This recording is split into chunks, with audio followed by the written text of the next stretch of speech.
नमस्कार। आकाशवाणी से प्रस्तुत है समाचार प्रभात।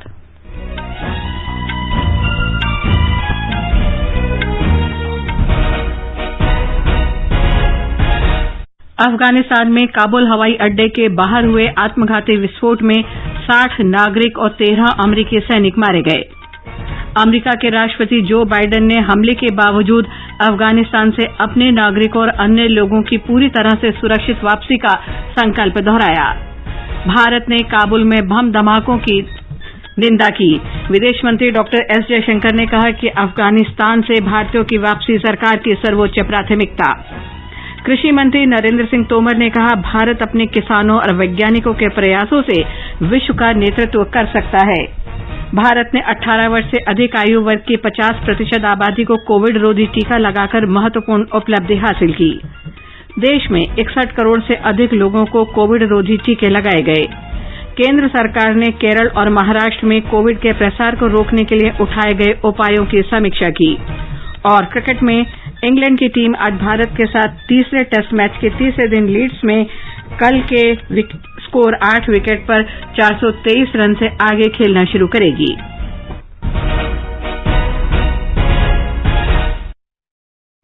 समाचार प्रभात में नईम अख्तर के साथ मैं लवलीन निगम। देश भर में 18 वर्ष से अधिक आयु वर्ग के लिए सरकारी केंद्रों में निःशुल्क कोविड टीकाकरण अभियान जारी है। युवाओं से आग्रह है कि टीका जरूर लगवाएं और अन्य लोगों को भी इसके लिए प्रोत्साहित करें। जब तक आवश्यक न हो घर से बाहर न निकलें और सुरक्षा के 3 आसान उपायों का पालन करें। मास्क लगाएं, 2 गज की सुरक्षित दूरी बनाए रखें, हाथ और चेहरा साफ रखें। कोविड संबंधी जानकारी और मार्गदर्शन के लिए राष्ट्रीय हेल्पलाइन नंबर 011-2397-8046 और 1075 पर संपर्क करें। और अब समाचार विस्तार से। अफगानिस्तान में कल शाम काबुल हवाई अड्डे के बाहर हुए 2 आत्मघाती हमले और बंदूकधारियों द्वारा गोलीबारी में 13 अमेरिकी नागरिकों और 60 नागरिकों की मौत हो गई है और 150 लोग घायल हो गए हैं। ये दोनों विस्फोट अमेरिकी सैनिकों के नियंत्रण वाले क्षेत्र में घुसने के प्रयास में हुए। अधिकारियों ने बताया कि आत्मघाती हमला हवाई अड्डे के एब्बे द्वार पर हुआ और उसके बाद बंदूकधारियों ने गोलीबारी की। दूसरा आत्मघाती हमला हवाई अड्डे के बाहर एक होटल में हुआ। अमेरिकी रक्षा विभाग ने कहा है कि मरने वालों में 13 अमेरिकी सैनिक और एक नौसेना का अधिकारी भी शामिल है, जबकि 15 अमेरिकी नागरिक घायल हुए हैं। अमेरिकी सेंट्रल कमांड के प्रमुख जनरल केनेथ फ्रैंक मैकेंजी ने कहा है कि ये विस्फोट अमेरिका को अफगानिस्तान से अमेरिकी सहित अन्य लोगों की सुरक्षित वापसी के प्रयास को विफल नहीं कर सकता। इस विस्फोट की जिम्मेदारी इस्लामिक स्टेट ISIS खुरासान ने ली है। काबुल स्थित अमेरिकी दूतावास ने हामिद करजई अंतर्राष्ट्रीय हवाई अड्डे के बाहर हुए धमाके के बाद चेतावनी जारी करते हुए नागरिकों से कहा है कि वे हवाई अड्डे की ओर न जाएं। प्राप्त जानकारी के अनुसार अफगानिस्तान के 2 प्रमुख नेताओं पूर्व राष्ट्रपति हामिद करजई और अब्दुल्ला को तालिबान ने घर में नजरबंद कर दिया है। संयुक्त राष्ट्र महासचिव एंटोनियो गुटेरेस ने इस आतंकी हमले की निंदा की है। फ्रांस के राष्ट्रपति इमैनुअल मैक्रों ने कहा है कि काबुल की स्थिति लगातार खराब हो रही है और उनका देश अमेरिका के साथ लोगों की सुरक्षित वापसी के अभियान में पूरा सहयोग कर रहा है।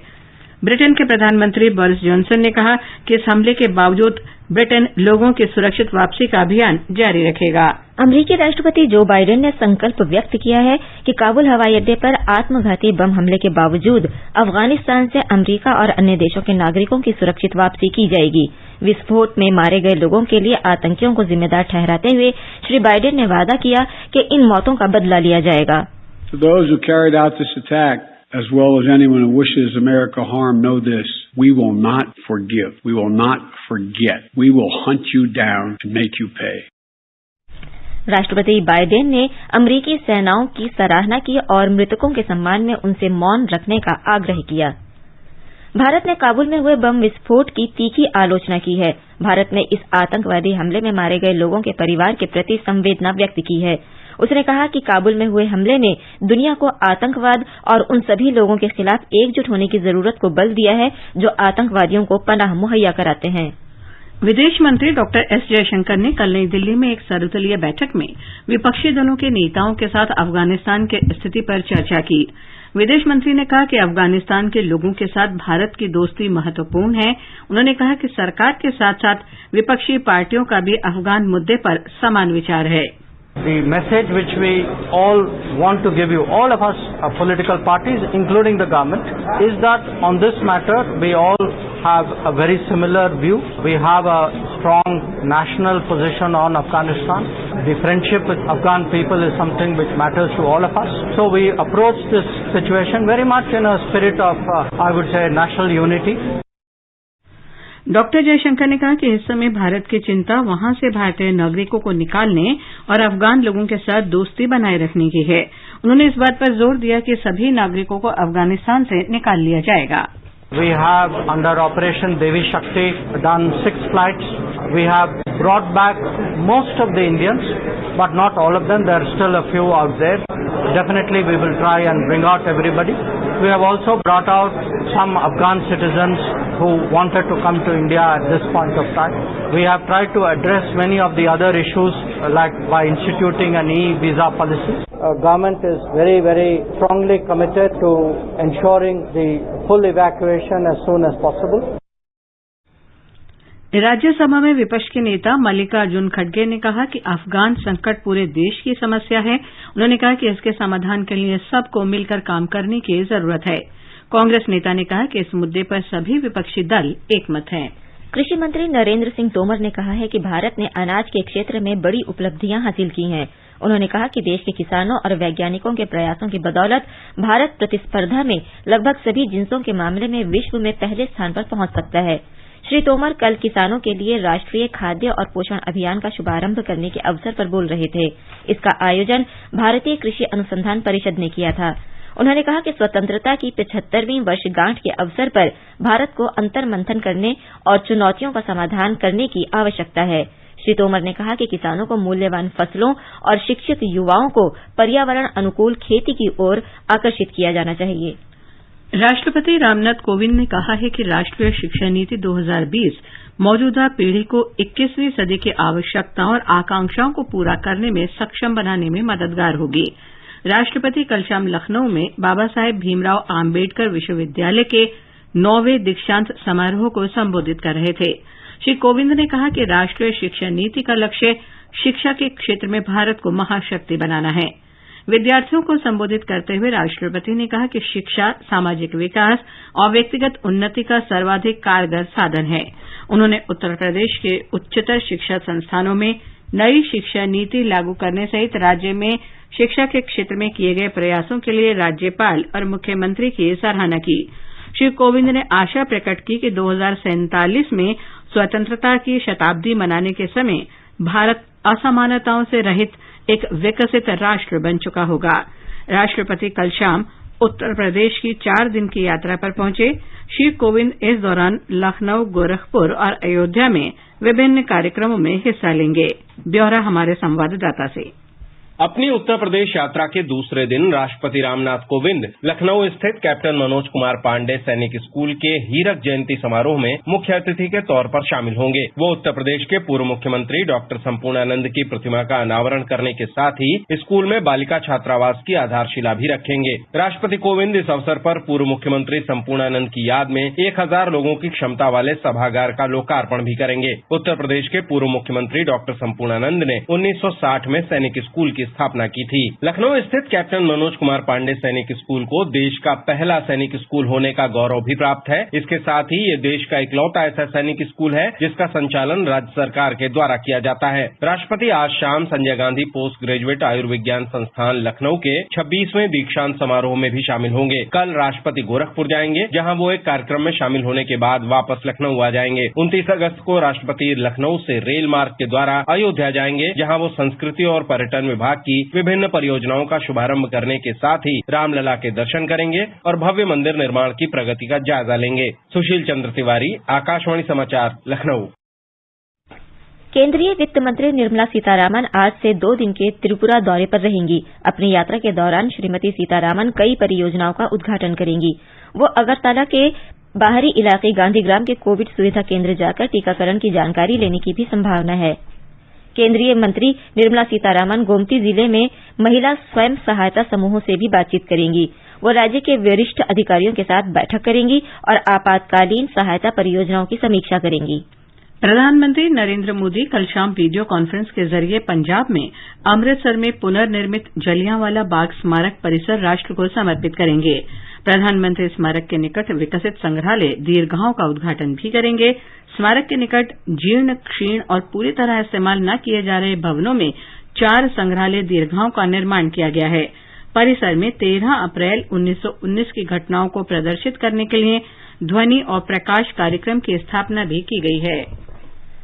लोकसभा अध्यक्ष ओम बिरला आज केंद्र शासित प्रदेश लद्दाख में पंचायती राज संस्थाओं के सशक्तिकरण के लिए संसदीय लोक संपर्क कार्यक्रम का शुभारंभ करेंगे। ये जमीनी स्तर पर सुशासन और योजना बनाने वाली संस्थाओं को मजबूत बनाने की अनूठी पहल है। आगे बढ़ने से पहले एक नजर मुख्य समाचारों पर। अफगानिस्तान में काबुल हवाई अड्डे के बाहर हुए आत्मघाती विस्फोट में 60 नागरिक और 13 अमरीकी सैनिक मारे गए।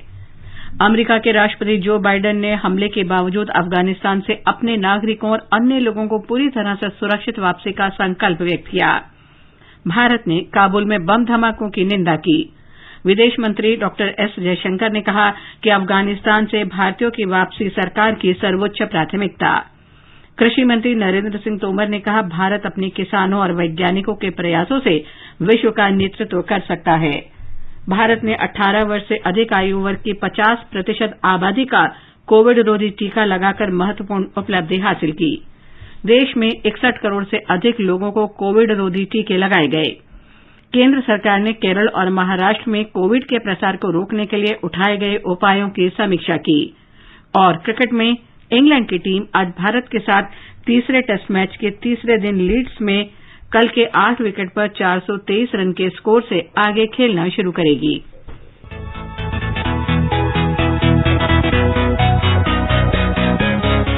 दुनिया रंग बिरंगी, खट्टे मीठे रसीले समाचारों का सतरंगी खजाना आकाशवाणी पर। खबरें होंगी हटकर, जानेंगे कुछ अलग, हंसेंगे खुलकर, करेंगे सजग।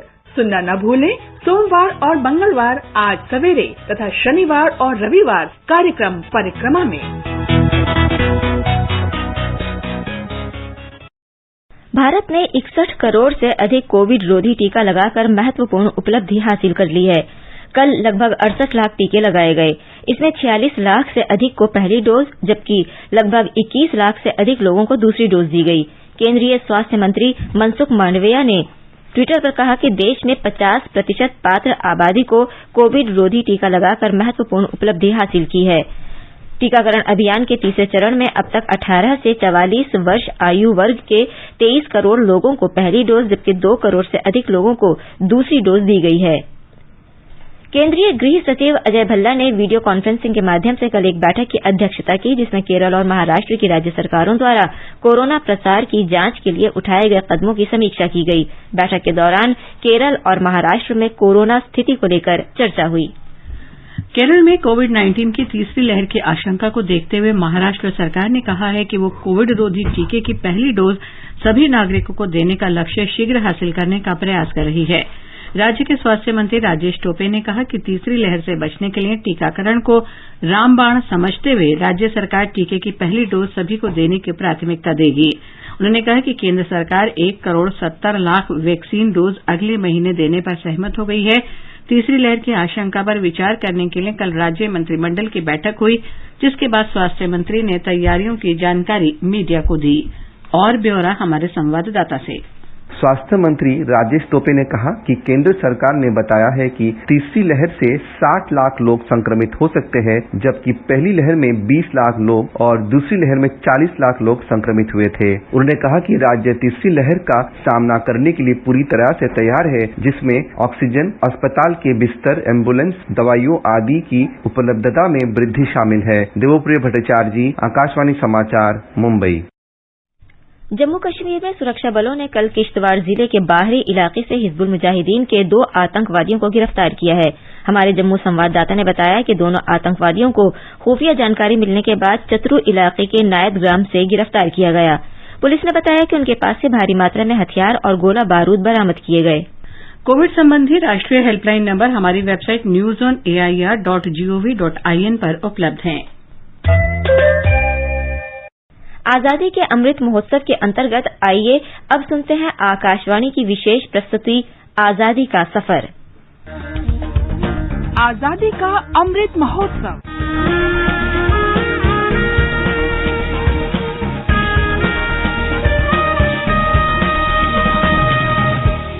आजादी का सफर आकाशवाणी के संग एक राष्ट्र का जन्म। भारत का शानदार स्वाधीनता संघर्ष आधुनिक विश्व के महानतम संघर्षों में से एक है। आकाशवाणी आपके लिए रोजाना ला रही है इस शानदार संघर्ष की झलक। आज हम बात कर रहे हैं 1942 की। दिन 8 अगस्त। कांग्रेस के बंबई अधिवेशन के दौरान महात्मा गांधी ने संपूर्ण आजादी की मांग रखी और अंग्रेजों भारत छोड़ो का नारा दिया।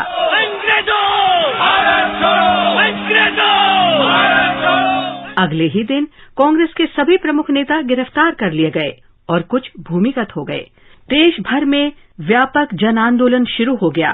बहुतों ने बरसों जेल में गुजारे और जनता से उनका नाता टूटा रहा।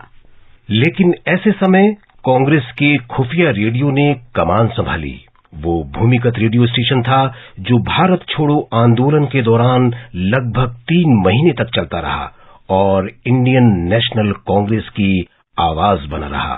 इसे बंबई में अलग अलग स्थानों से संचालित किया गया। ये महत्वपूर्ण कार्य उषा मेहता ने किया।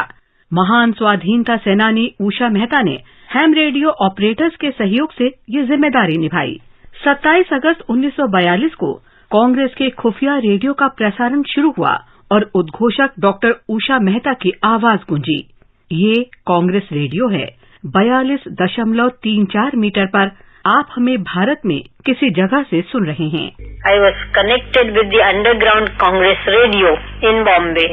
Of course, what we used to say was that this is Congress radio broadcasting from somewhere in India, but really we were operating it from Bombay. Congress radio के संचालन में उषा मेहता के साथी थे विट्ठलदास खाकर, चंद्रकांत झावेरी और बाबूभाई ठक्कर।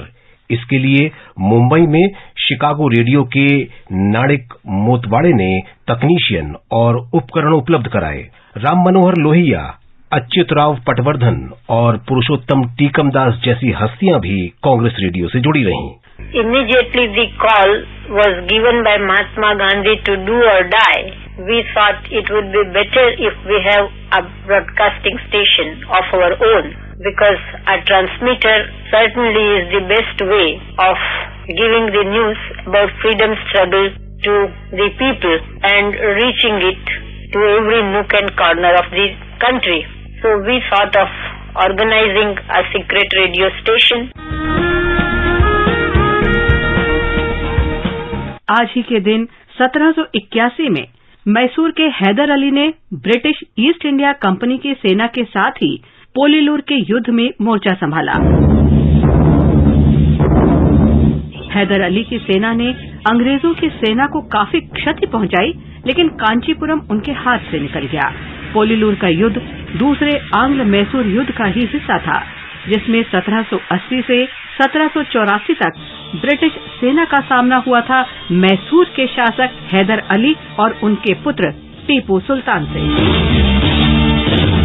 दूसरा आंग्ल मैसूर युद्ध मंगलौर की संधि के साथ समाप्त हुआ।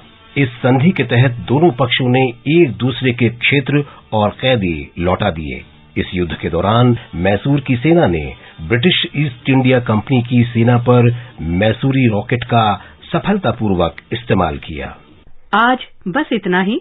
आजादी का सफर आकाशवाणी के संग। कल फिर मिलेंगे नई कड़ी के साथ।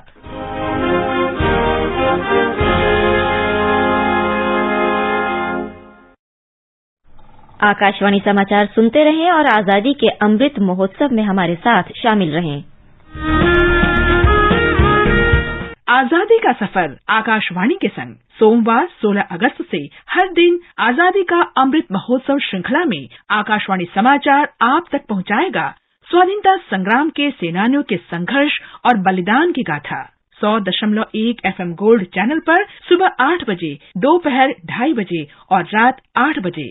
तो जुड़े रहें आकाशवाणी के साथ। आजादी का अमृत महोत्सव समारोहों के हिस्से के रूप में विशेष सप्ताह मनाए जाने के दौरान आकाशवाणी आज से आजादी के तराने नाम की नई श्रृंखला का प्रसारण शुरू कर रहा है। ये कार्यक्रम राष्ट्रभक्ति के उन गीतों पर आधारित है जिनसे स्वतंत्रता आंदोलन में जोश पैदा होता था।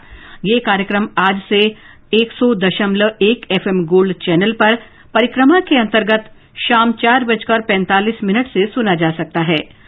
आज के कार्यक्रम में प्रसिद्ध गीत मेरा रंग दे बसंती चोला पर चर्चा की जाएगी। स्वाधीनता आंदोलन के दौरान भारतीय जनमानस को उत्प्रेरित कर स्वतंत्रता का अलख जगाने और मातृभूमि के प्रति सेवा, समर्पण और त्याग की ज्वाला प्रज्वलित कर देने वाले अमर गीतों पर आधारित विशेष कार्यक्रम आजादी के तराने सुनना न भूलें। FM गोल्ड 100.1 मेगाहर्ट्ज पर प्रत्येक शुक्रवार शाम 4:45 पर परिक्रमा कार्यक्रम के अंतर्गत आजादी के तराने सिर्फ आकाशवाणी पर। सूचना और प्रसारण मंत्री अनुराग ठाकुर और संस्कृति मंत्री जी किशन रेड्डी आज नई दिल्ली में संविधान के निर्माण से संबंधित फोटो प्रदर्शनी और चित्रांजलि एट 75 विषय पर एक फिल्म पोस्टर प्रदर्शनी का वर्चुअल माध्यम से शुभारंभ करेंगे। आजादी का अमृत महोत्सव मनाने के एक हिस्से के रूप में सूचना एवं प्रसारण मंत्रालय 23 से 29 अगस्त तक विशेष सप्ताह मना रहा है। इसके तहत देशभर में मीडिया की विभिन्न इकाइयों के माध्यम से कई गतिविधियां और कार्यक्रम चलाए जा रहे हैं। पत्र सूचना कार्यालय की चंडीगढ़, रांची, बंगलुरू, चेन्नई, मुंबई और रायगढ़ इकाइयां वेबिनार का आयोजन कर रही हैं। प्रकाशन विभाग द्वारा मुंबई और लखनऊ में पुस्तक प्रदर्शनी का आयोजन किया जाएगा। लोक संपर्क और संचार ब्यूरो की अहमदाबाद, बंगलुरू, भुवनेश्वर, चंडीगढ़, देहरादून, गुवाहाटी, हैदराबाद, कोलकाता, पुणे, पटना, रायपुर, रांची, शिलांग और जयपुर की इकाइयां लोक समर्पण कार्यक्रम आयोजित कर रही हैं। गीत और नाटक प्रभाग देशभर में आज 100 से अधिक कार्यक्रम आयोजित कर रहा है। क्रिकेट में इंग्लैंड की टीम आज भारत के साथ तीसरे टेस्ट मैच के तीसरे दिन लीड्स के हेडिंग्ले में अपने कल के 8 विकेट पर 423 रन के स्कोर से आगे खेलना शुरू करेगी। मेजबान टीम ने 345 रन की भारी बढ़त ले ली है। खेल भारतीय समय के अनुसार तीसरे पहर 3:30 बजे शुरू होगा। केंद्र शासित प्रदेश लद्दाख में स्वास्थ्य देखभाल सुविधाएं बढ़ाने के लिए प्रशासन ने चांगथंग क्षेत्र में 30 बिस्तर वाला अस्पताल बनाने की मंजूरी दी है। विशेष विकास योजना के अंतर्गत दुर्बुक जिले के तंगसे में बनाए जा रहे नए अस्पताल की लागत 31 करोड़ रुपए होगी। लद्दाख स्वायत्त शासित पर्वतीय विकास परिषद के मुख्य कार्यकारी अधिकारी तासी ग्याल्टसन ने कहा कि चांगथंग में बेहतर सुविधाओं का लोगों का सपना अब साकार हो रहा है।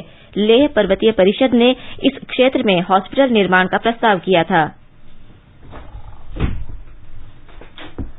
और अब एक नजर आज के मौसम पर। सबसे पहले देश के 4 महानगरों के मौसम का हाल। राष्ट्रीय राजधानी दिल्ली में आंशिक रूप से आसमान साफ रहेगा, जबकि मुंबई, चेन्नई और कोलकाता में बादल छाए रहेंगे और कुछ जगहों पर बूंदाबांदी या गरज के साथ हल्की बारिश होने का अनुमान है। तापमान 25 से 36 डिग्री तक जा सकता है। उत्तरी भारत में श्रीनगर, जम्मू, लेह, गिलगित, जम्मू और मुजफ्फराबाद में आंशिक रूप से बादल छाए रहेंगे। कुछ स्थानों पर हल्की बारिश होने का अनुमान है। न्यूनतम तापमान 11 से 36 डिग्री सेल्सियस के बीच रहने का अनुमान है। देश के पूर्वोत्तर क्षेत्र गुवाहाटी, इंफॉल, शिलांग, कोहिमा, आइजॉल और अगरतला, गैंगटॉक और ईटानगर में आमतौर पर बादल छाए रहेंगे और 1-2 स्थानों पर बूंदाबांदी या गरज के साथ छींटे पड़ने की संभावना है। न्यूनतम तापमान 17 डिग्री सेल्सियस से 27 डिग्री सेल्सियस के बीच रहेगा। पोर्ट ब्लेयर में आमतौर पर बादल छाए रहेंगे और 1-2 स्थानों पर बूंदाबांदी हो सकती है। न्यूनतम तापमान 23 डिग्री सेल्सियस से 27 डिग्री सेल्सियस तक जा सकता है। ये समाचार हमारी वेबसाइट newsonair.gov.in/हिंदी पर भी उपलब्ध हैं। और नईम, अब बताएं आज के समाचार पत्रों में क्या विशेष है। लवलीन, काबुल हवाई अड्डे पर कल हुए आत्मघाती हमले को सभी अखबारों ने पहली खबर बनाया है। राजस्थान पत्रिका लिखता है, 2 धमाकों से दहला काबुल एयरपोर्ट। अमेरिकी राष्ट्रपति जो बाइडेन का इन धमाकों के बाद ये स्पष्ट कहना कि हमले के दोषियों को ढूंढकर सजा देंगे, दैनिक जागरण की खबर है। भारतीय विदेश मंत्री एस जयशंकर का कल सर्वदलीय बैठक में ये कहना कि सभी भारतीयों को सुरक्षित लेकर आएंगे, हिंदुस्तान सहित सभी अखबारों में प्रमुखता से है।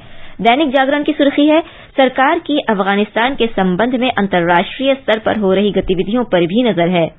प्रधानमंत्री नरेंद्र मोदी का कल ये कहना कि ड्रोन सिस्टम से स्टार्टअप का होगा फायदा, लोक सत्य में है। पत्र ने श्री मोदी के हवाले से लिखा है कि इससे ड्रोन के क्षेत्र में नए युग का सूत्रपात होगा। सुप्रीम कोर्ट में 9 नए न्यायाधीशों की नियुक्ति को राष्ट्रपति की मंजूरी को जनसत्ता ने प्रमुखता से लेते हुए लिखा है कि इसके साथ ही सुप्रीम कोर्ट में प्रधान न्यायाधीश सहित जजों की कुल संख्या 33 हो गई है। अमर उजाला लिखता है कि सुप्रीम कोर्ट में 9 न्यायाधीश नियुक्त, मिल सकती है पहली महिला मुख्य न्यायाधीश। केंद्रीय स्वास्थ्य मंत्रालय का ये बयान कि दूसरी लहर अभी खत्म नहीं हुई है, त्योहारों में रखें सावधानी, जनसत्ता में है। उच्चतम न्यायालय का सरकार से ये कहना कि कोरोना से अनाथ हुए बच्चों की फीस माफ की जाए, राष्ट्रीय सहारा की खबर है। पत्र लिखता है कि निजी स्कूलों को भी इस संबंध में हिदायत जारी करने को कहा गया है। दैनिक भास्कर के अनुसार अक्टूबर से शुरू हो सकता है 12 वर्ष से अधिक उम्र के बच्चों का टीकाकरण अभियान। पत्र लिखता है जिनको पहला डोज लगेगा उनके दूसरे डोज का स्टॉक रिजर्व रखा जाएगा। दैनिक जागरण लिखता है सीधे विभागों तक पहुंचेगी अब प्रधानमंत्री कार्यालय को भेजी गई शिकायतें। पत्र लिखता है कि इससे पीएम पोर्टल पर भेजी जाने वाली शिकायतों और समस्याओं का निराकरण अब जल्द हो सकेगा। सबसे ज्यादा सीसीटीवी कैमरे लगाने वाले शहरों में दिल्ली बना दुनिया में नंबर 1, नवभारत टाइम्स सहित सभी अखबारों में है। राजस्थान पत्रिका ने इस जानकारी को पहले पन्ने पर दिया है कि जर्मनी पहला देश है जहां 1942 में दुनिया का पहला सीसीटीवी कैमरा लगा था। और अब कुछ और खबरें। युवा कार्यक्रम और खेल मंत्री अनुराग ठाकुर ने कल वीडियो कॉन्फ्रेंस के जरिए भारत, ब्राजील, दक्षिण अफ्रीका IBSA युवा सम्मेलन का उद्घाटन किया और इसे संबोधित किया। इस वर्ष सम्मेलन में शासन में युवा विकास कार्यक्रम, युवा विकास सूचकांक और युवाओं पर कोविड-19 महामारी के दुष्प्रभाव जैसे विषय शामिल किए गए हैं। केंद्रीय ग्रामीण विकास और पंचायती राज मंत्री गिरिराज सिंह असम में ग्रामीण विकास और पंचायती राज की योजनाओं की समीक्षा करेंगे और राज्य के सर्वांगीण विकास के लिए केंद्र के सहयोग को बढ़ाएंगे। वे असम की 3 दिवसीय यात्रा पर गुवाहाटी में हैं। श्रम और रोजगार मंत्री भूपेंद्र यादव ने कल नई दिल्ली में असंगठित कामगारों के राष्ट्रीय डेटाबेस ई-श्रम पोर्टल का शुभारंभ किया। इस पोर्टल पर देश के असंगठित क्षेत्र के कामगारों का विवरण दिया जाएगा। इससे कामगारों के लिए विभिन्न सामाजिक सुरक्षा योजनाओं के बेहतर कार्यान्वयन की सुविधा उपलब्ध हो सकेगी। और अंत में मुख्य समाचार एक बार फिर। अफगानिस्तान में काबुल हवाई अड्डे के बाहर हुए आत्मघाती विस्फोट में 60 नागरिक और 13 अमेरिकी सैनिक मारे गए हैं। अमेरिका के राष्ट्रपति जो बाइडेन ने हमले के बावजूद अफगानिस्तान से अपने नागरिकों और अन्य लोगों की पूरी तरह से सुरक्षित वापसी का संकल्प व्यक्त किया है। भारत ने काबुल में बम धमाकों की निंदा की है। विदेश मंत्री डॉक्टर सुब्रमण्यम जयशंकर ने कहा है कि अफगानिस्तान से भारतीयों की वापसी सरकार की सर्वोच्च प्राथमिकता है। कृषि मंत्री नरेंद्र सिंह तोमर ने कहा, भारत अपने किसानों और वैज्ञानिकों के प्रयासों से विश्व का नेतृत्व कर सकता है। भारत ने 18 वर्ष से अधिक आयु वर्ग की 50% आबादी को कोविड रोधी टीका लगाकर महत्वपूर्ण उपलब्धि हासिल की है। देश में 61 करोड़ से अधिक लोगों को कोविड रोधी टीके लगाए गए हैं। केंद्र सरकार ने केरल और महाराष्ट्र में कोविड के प्रसार को रोकने के लिए उठाए गए उपायों की समीक्षा की है। और क्रिकेट में इंग्लैंड की टीम आज भारत के साथ तीसरे क्रिकेट टेस्ट मैच के तीसरे दिन लीड्स में कल के 8 विकेट पर 423 रन के स्कोर से आगे खेलना शुरू करेगी। खेल भारतीय समय के अनुसार तीसरे पहर 3:30 बजे शुरू होगा। इसके साथ ही समाचार प्रभात का ये अंक समाप्त हुआ। नमस्कार।